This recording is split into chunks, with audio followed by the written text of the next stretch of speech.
नमस्कार। आज मैं सुना रही हूँ के विक्रम सिंह जी की कहानी कल्लू कुम्हार की उनाकोटी। ध्वनि में यह अद्भुत गुण है कि एक क्षण में ही वह आपको किसी दूसरे समय संदर्भ में पहुँचा सकती है। मैं उनमें से नहीं हूँ जो सुबह 4 बजे उठते हैं, 5 बजे तक तैयार हो लेते हैं और फिर लोधी गार्डन पहुँचकर मकबरों और मेम साहबों की सोहबत में लंबी सैर पर निकल जाते हैं। मैं आमतौर पर सूर्योदय के साथ उठता हूँ, अपनी चाय खुद बनाता हूँ और फिर चाय और अखबार लेकर लंबी अलसाई सुबह का आनंद लेता हूँ। अक्सर अखबार की खबरों पर मेरा कोई ध्यान नहीं रहता। यह तो सिर्फ दिमाग को कटी पतंग की तरह यूं ही हवा में तैरने देने का एक बहाना है। दरअसल इसे कटी पतंग योग भी कहा जा सकता है। इसे मैं अपने लिए काफ़ी ऊर्जादायी पाता हूँ और मेरा दृढ़ विश्वास है कि संभवतः इससे मुझे एक और दिन के लिए दुनिया का सामना करने में मदद मिलती है। एक ऐसी दुनिया का सामना करने में जिसका कोई सिर पैर समझ पाने में मैं खुद को असमर्थ पाता हूँ। अभी हाल में मेरी इस शांतिपूर्ण दिनचर्या में एक दिन खलल पड़ गया। मैं जगा एक ऐसी कान फाड़ू आवाज़ से जो तोप दगने और बम फटने जैसी थी। गोया जॉर्ज डब्ल्यू बुश और सद्दाम हुसैन की मेहरबानी से तीसरे विश्व युद्ध की शुरुआत हो चुकी हो। खुदा का शुक्र है कि ऐसी कोई बात नहीं थी। दरअसल यह तो महज स्वर्ग में चल रहा देवताओं का कोई खेल था, जिसकी झलक बिजलियों की चमक और बादलों की गरज के रूप में देखने को मिल रही थी। मैंने खिड़की के बाहर झांका। आकाश बादलों से भरा था, जो सेनापतियों द्वारा त्याग दिए गए सैनिकों की तरह आतंक में एक दूसरे से टकरा रहे थे।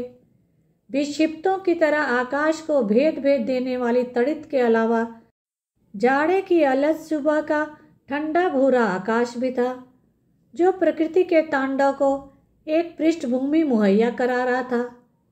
इस तांडव के गर्जन तर्जन ने मुझे 3 साल पहले त्रिपुरा में उनाकोटी की एक शाम में पहुंचा दिया। दिसंबर 1999 में ऑन द रोड शीर्षक से 3 खंडों वाली एक टीवी श्रृंखला बनाने के सिलसिले में मैं त्रिपुरा की राजधानी अगरतला गया था। इसके पीछे बुनियादी विचार त्रिपुरा की समूची लंबाई में आर पार जाने वाले राष्ट्रीय राजमार्ग 44 से यात्रा करने और त्रिपुरा की विकास संबंधी गतिविधियों के बारे में जानकारी देने का था। त्रिपुरा भारत के सबसे छोटे राज्यों में से है। 34% से ज़्यादा की इसकी जनसंख्या वृद्धि दर भी खासी ऊंची है। 3 तरफ से यह बांग्लादेश से घिरा हुआ है और शेष भारत के साथ इसका दुर्गम जुड़ाव उत्तर पूर्वी सीमा से सटे मिजोरम और असम के द्वारा बनता है। सोनामुरा, बेलोनिया, सबरूम और कैलाश शहर जैसे त्रिपुरा के ज़्यादातर महत्वपूर्ण शहर बांग्लादेश के साथ इसकी सीमा के करीब हैं। यहाँ तक कि अगरतला भी सीमा चौकी से महज 2 किलोमीटर पर है। बांग्लादेश से लोगों की अवैध आवक यहाँ जबरदस्त है और इसे यहाँ सामाजिक स्वीकृति भी हासिल है। यहाँ की असाधारण जनसंख्या वृद्धि का मुख्य कारण यही है। असम और पश्चिम बंगाल से भी लोगों का प्रवास यहाँ होता ही है। कुल मिलाकर बाहरी लोगों की भारी आवक ने जनसंख्या संतुलन को स्थानीय आदिवासियों के खिलाफ ला खड़ा किया है। यह त्रिपुरा में आदिवासी असंतोष की मुख्य वजह है। पहले 3 दिनों में मैंने अगरतला और उसके इर्द गिर्द शूटिंग की, जो कभी मंदिरों और महलों के शहर के रूप में जाना जाता था। उज्जयंत महल अगरतला का मुख्य महल है, जिसमें अब वहाँ की राज्य विधानसभा बैठती है। राजाओं से आम जनता को हुए सत्ता हस्तांतरण को यह महल अब नाटकीय रूप में प्रतीकित करता है। इसे भारत के सबसे सफल शासक वंशों में से एक, लगातार 183 क्रमिक राजाओं वाले त्रिपुरा के माणिक्य वंश का दुखद अंत ही कहेंगे। त्रिपुरा में लगातार बाहरी लोगों के आने से कुछ समस्याएं तो पैदा हुई हैं, लेकिन इसके चलते यह राज्य बहुधार्मिक समाज का उदाहरण भी बना है। त्रिपुरा में 19 अनुसूचित जनजातियों और विश्व के चारों बड़े धर्मों का प्रतिनिधित्व मौजूद है। अगरतला के बाहरी हिस्से पैचार थल में मैंने एक सुंदर बौद्ध मंदिर देखा। पूछने पर मुझे बताया गया कि त्रिपुरा के 19 कबीलों में से 2 यानी चकमा और मुग महायानी बौद्ध हैं। ये कबीले त्रिपुरा में बर्मा या म्यांमार से चटगांव के रास्ते आए थे। दरअसल इस मंदिर की मुख्य बुद्ध प्रतिमा भी 1930 के दशक में रंगून से लाई गई थी। अगरतला में शूटिंग के बाद हमने राष्ट्रीय राजमार्ग 44 पकड़ा और टीलियामुरा कस्बे में पहुंचे, जो दरअसल कुछ ज़्यादा बड़ा हो गया गांव ही है। यहाँ मेरी मुलाकात हेमंत कुमार जमातिया से हुई, जो यहाँ के एक प्रसिद्ध लोक गायक हैं और जो 1996 में संगीत नाटक अकादमी द्वारा पुरस्कृत भी हो चुके हैं। हेमंत कोक बारोक बोली में गाते हैं, जो त्रिपुरा की कबीलाई बोलियों में से है। जवानी के दिनों में वे पीपुल्स लिबरेशन ऑर्गेनाइजेशन के कार्यकर्ता थे, लेकिन जब उनसे मेरी मुलाकात हुई तब वे हथियारबंद संघर्ष का रास्ता छोड़ चुके थे और चुनाव लड़ने के बाद जिला परिषद के सदस्य बन गए थे। जिला परिषद ने हमारे शूटिंग यूनिट के लिए एक भोज का आयोजन किया। यह एक सीधा साधा खाना था, जिसे सम्मान और लगाव के साथ परोसा गया था। भारत की मुख्य धारा में आई मुंहजोर और दिखावेबाजी संस्कृति ने अभी त्रिपुरा के जनजीवन को नष्ट नहीं किया है। भोज के बाद मैंने हेमंत कुमार जमातिया से एक गीत सुनाने का अनुरोध किया और उन्होंने अपनी धरती पर बहती शक्तिशाली नदियों, ताजगी भरी हवाओं और शांति का एक गीत गाया। त्रिपुरा में संगीत की जड़ें काफ़ी गहरी प्रतीत होती हैं। गौरतलब है कि बॉलीवुड के सबसे मौलिक संगीतकारों में से एक एच.डी. बर्मन त्रिपुरा से ही आए थे। दरअसल वे त्रिपुरा के राज परिवार के उत्तराधिकारियों में से थे। टिलियामुरा शहर के वार्ड नंबर 3 में मेरी मुलाकात एक और गायक मंजू ऋषिदास से हुई। ऋषिदास मोचियों के एक समुदाय का नाम है, लेकिन जूते बनाने के अलावा इस समुदाय के कुछ लोगों की विशेषज्ञता थाप वाले वाद्यों जैसे तबला और ढोल के निर्माण और उनकी मरम्मत के काम में भी है। मंजू ऋषिदास आकर्षक महिला थी और रेडियो कलाकार होने के अलावा नगर पंचायत में अपने वार्ड का प्रतिनिधित्व भी करती थी। वे निरक्षर थीं, लेकिन अपने वार्ड की सबसे बड़ी आवश्यकता यानी स्वच्छ पेयजल के बारे में उन्हें पूरी जानकारी थी। नगर पंचायत को वे अपने वार्ड में नल का पानी पहुंचाने और इसकी मुख्य गलियों में ईंट बिछाने के लिए राजी कर चुकी थी।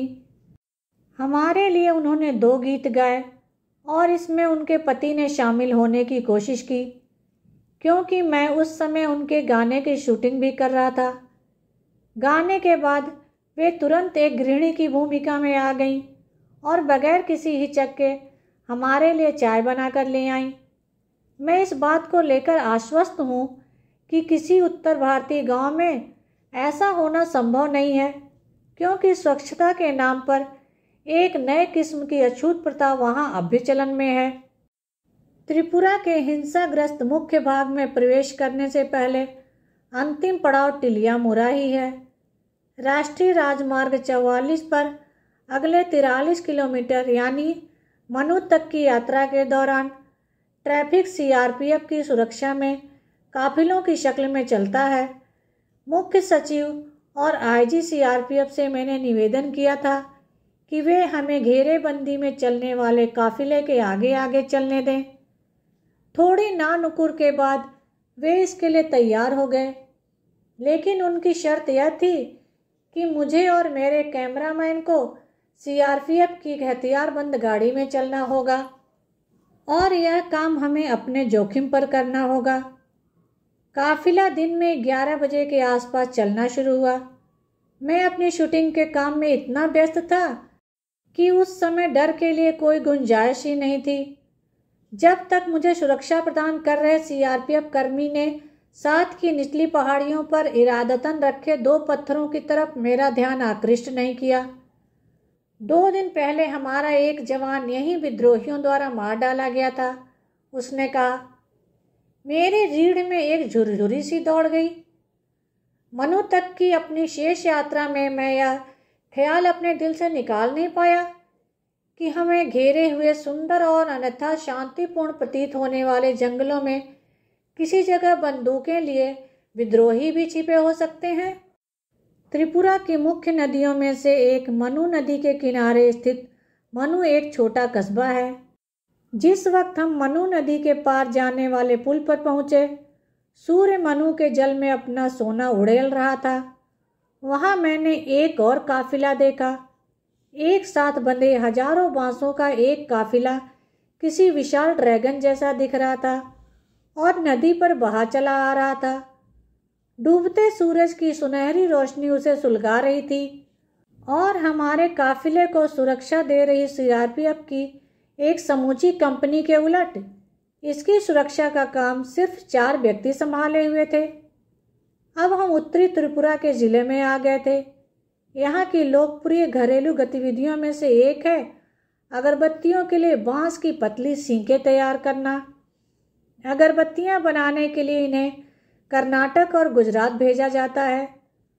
उत्तरी त्रिपुरा जिले का मुख्यालय कैलाश शहर है, जो बांग्लादेश की सीमा के काफ़ी करीब है।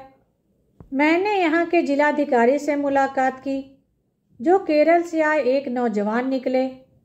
वे तेज तर्रार, मिलनसार और उत्साही व्यक्ति थे। चाय के दौरान उन्होंने मुझे बताया कि टीपीएस टरू पोटैटो सीड्स की खेती को त्रिपुरा में खासकर उत्तरी जिले में किस तरह सफलता मिली है। आलू की बुआई के लिए आमतौर पर पारंपरिक आलू के बीजों की ज़रूरत 2 मीट्रिक टन प्रति हेक्टेयर पड़ती है। इसके बरक्स टीपीएस की सिर्फ 100 ग्राम मात्रा ही 1 हेक्टेयर की बुआई के लिए काफ़ी होती है। त्रिपुरा से टीपीएस का निर्यात अब न सिर्फ असम, मिजोरम, नागालैंड और अरुणाचल प्रदेश को बल्कि बांग्लादेश, मलेशिया और वियतनाम को भी किया जा रहा है। कलेक्टर ने अपने एक अधिकारी को हमें मुराई गांव ले जाने को कहा, जहां टीपीएस की खेती की जाती थी। फिर जिलाधिकारी ने अचानक मुझसे पूछा, क्या आप उनाकोटी में शूटिंग करना पसंद करेंगे? यह नाम मुझे कुछ जाना पहचाना सा लगा, लेकिन इसके बारे में मुझे कोई जानकारी नहीं थी। जिलाधिकारी ने आगे बताया कि यह भारत का सबसे बड़ा नहीं तो सबसे बड़े शैव तीर्थों में से एक है। संसार के इस हिस्से में जहाँ युगों से स्थानीय आदिवासी धर्म ही फलते फूलते रहे हैं, एक शैव तीर्थ। जिलाधिकारी के लिए मेरी उत्सुकता स्पष्ट थी। यह जगह जंगल में काफ़ी भीतर है, लेकिन यहाँ से इसकी दूरी सिर्फ 9 किलोमीटर है। अब तक मेरे ऊपर इस जगह का रंग चढ़ चुका था।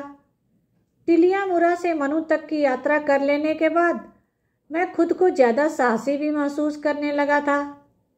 मैंने कहा कि मैं निश्चय ही वहाँ जाना चाहूँगा और यदि संभव हुआ तो इस जगह की शूटिंग करना भी मुझे अच्छा लगेगा। अगले दिन जिलाधिकारी ने सारे सुरक्षा इंतजाम किए और यहाँ तक कि उनाकोटी में ही हमें लंच कराने का प्रस्ताव भी रखा। वहाँ हम सुबह 9 बजे के आसपास पहुँच गए, लेकिन 1 घंटे हमें इंतज़ार करना पड़ा, क्योंकि खासे ऊंचे पहाड़ों से घिरी होने के चलते इस जगह सूरज की रोशनी 10 बजे ही पहुँच पाती है। उनाकोटी का मतलब है 1 कोटि, यानी 1 करोड़ से 1 कम।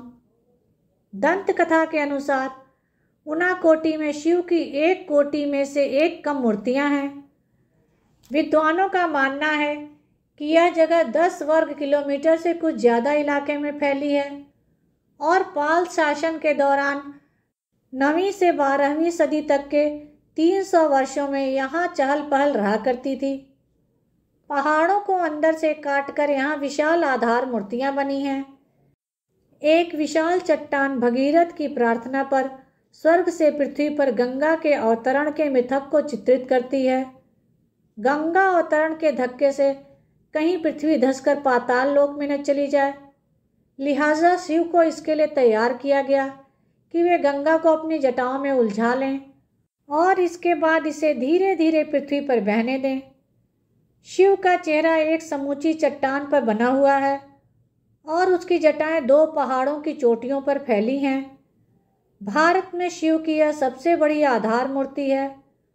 पूरे साल बहने वाला एक जलप्रपात पहाड़ों से उतरता है जिसे गंगा जितना ही पवित्र माना जाता है। यह पूरा इलाका ही शब्दशः देवियों देवताओं की मूर्तियों से भरा पड़ा है। इन आधार मूर्तियों के निर्माता अभी चिन्हित नहीं किए जा सके हैं। स्थानीय आदिवासियों का मानना है कि इन मूर्तियों का निर्माता कल्लू कुम्हार था। वह पार्वती का भक्त था और शिव पार्वती के साथ उनके निवास कैलाश पर्वत पर जाना चाहता था। पार्वती के जोर देने पर शिव कल्लू को कैलाश ले चलने को तैयार हो गए, लेकिन इसके लिए शर्त यह रखी कि उसे एक रात में शिव की 1 कोटि मूर्तियां बनानी होंगी। कल्लू अपने धुन के पक्के व्यक्ति की तरह इस काम में जुट गया, लेकिन जब भोर हुई तो मूर्तियां 1 कोटि से 1 कम निकली। कल्लू नाम की इस मुसीबत से पीछा छुड़ाने पर अड़े शिव ने इस बात को बहाना बनाते हुए कल्लू कुमार को अपनी मूर्तियों के साथ उना कोटि में ही छोड़ दिया और चलते बने। इस जगह की शूटिंग पूरी करते शाम के 4 बज गए।